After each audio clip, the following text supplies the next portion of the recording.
Hey, it's Andrew here. I'm in my new digs, and I'm just sitting down to talk about The Hobbit and Unexpected Journey. Really, a title that doesn't roll off your tongue because you have to say "an" and then Unexpected Journey.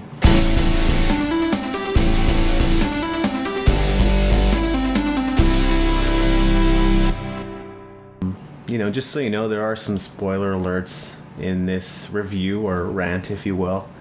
And so that's a promise. If you haven't had the chance to see the movie yet, or you just don't want to spoil it, then maybe skip this review and come back later and come and check it out again. So, you've probably heard that this movie is kind of on the long side, probably close to 3 hours, about 2.5 to 3 hours.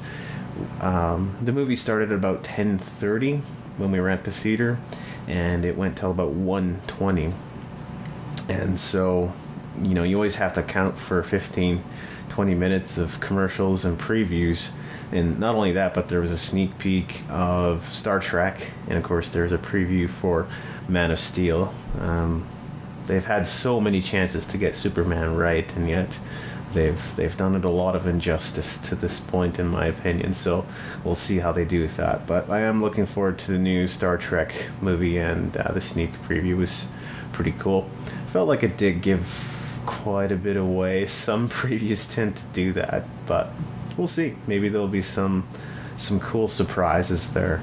So, in all, I didn't think the movie was so long that it didn't engage you. I think it was interesting enough that it was able to carry on for the full 2.5-3 hours or so and still be interesting, which is definitely saying something. Now, I saw it in IMAX in 3D, which in my opinion, both elements are optional. I don't think you have to see anything in 3D, and I don't think you have to see anything in IMAX. My preference is I would just as soon go and see the movie in a smaller movie theater, or I should say the smaller screen, and I'd be totally fine with that. But, that said, the 3D aspect I don't feel has complemented every movie that has utilized it. A couple years back, maybe not even that long ago, there was Captain America, and I remember seeing that movie in 3D, and I really didn't feel like it added any. I did talk to a couple people who said, yeah, it's great, I love the 3D aspect of it, and I actually didn't really care for it that much. I didn't feel like it added anything.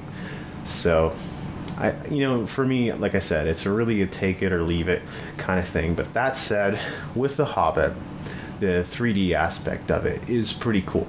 I think it does add quite a bit. So if you do get a chance to see it in 3D, I don't think it would, don't think it would take away from your experience. And, that said, I don't know how much movies cost where you are, but where we are for two people and 3D and IMAX comes to over $30. And so, if you've got movie passes, if you got coupons, what have you, great. You can maybe try and save a little money there. For me, that's a bit of a weird concept because you can't save money on anything that you spend money on, really. But for some people, that's 3 hours of work, right? $30, 3 hours of work. You get where I'm going with this. So that's quite a bit to pay for movies.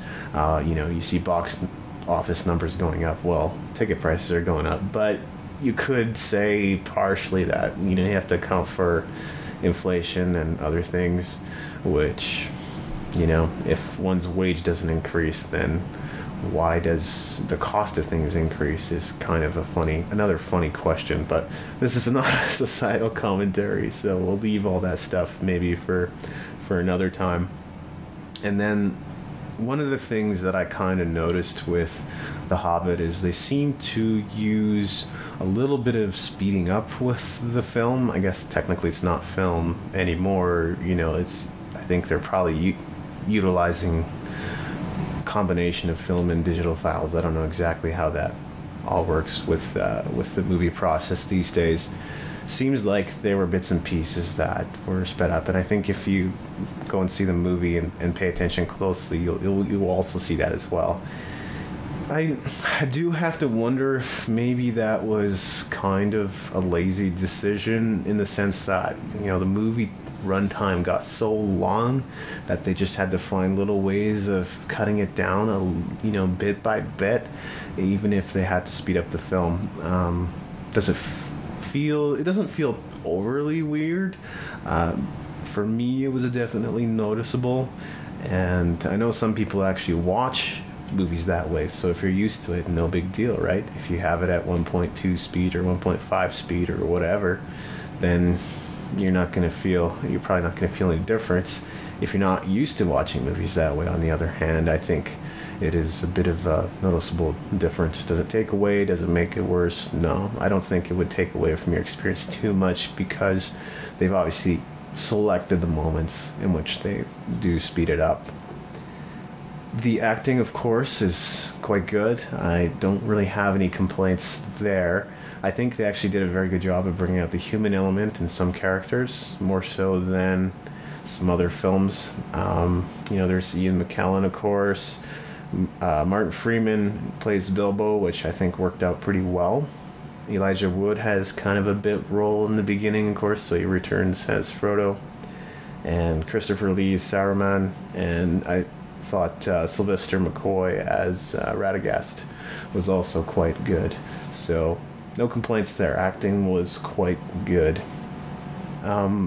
This movie, it feels like, to me, tell me if I'm wrong, go and see for yourself and let me know what you think, but I felt like it suffered a little bit from perched on a high ledge syndrome, and let me explain that a little bit.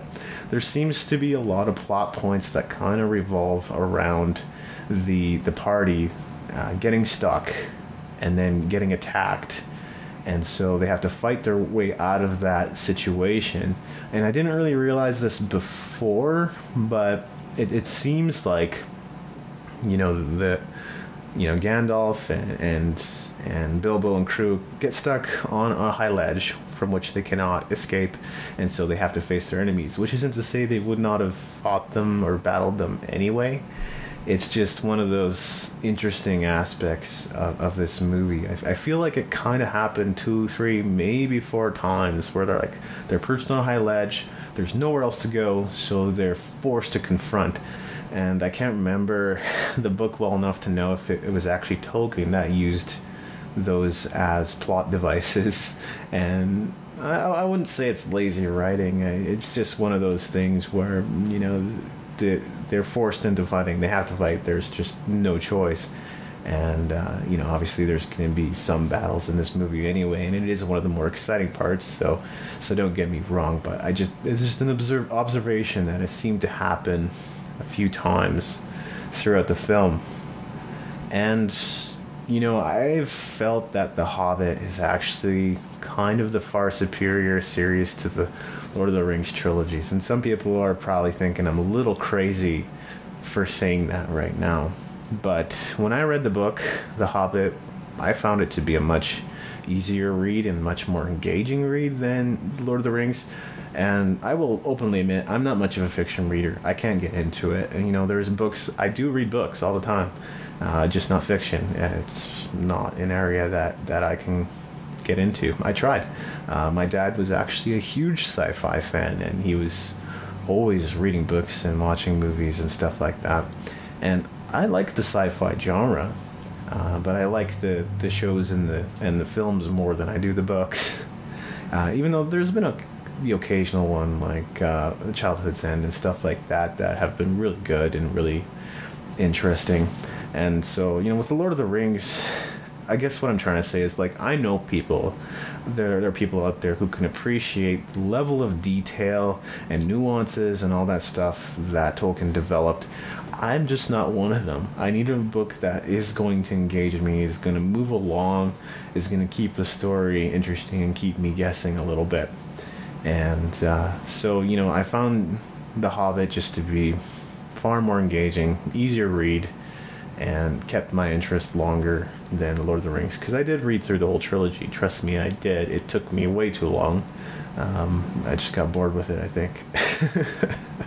And then just want to say, with I know I'm kind of painting this whole movie with broad strokes, so take it or leave it if you think it might help you in making a decision as to whether you're going to see it or not, or as I mentioned earlier, because there are spoilers, you didn't come back to see this review till later. Whatever the case, it seems like they've left no room for doubt that there's going to be a sequel.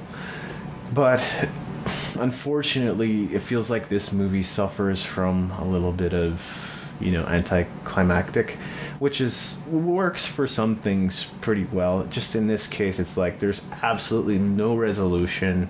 You don't even kind of sense or know that the movie's ending just yet, and then it comes to an end, and that's where we're kind of left hanging. So they obviously think, well, there's going to be sequel. Obviously, there's just no other option here. So I'll await the sequel and see how it is when it comes out, obviously. But that's The Hobbit.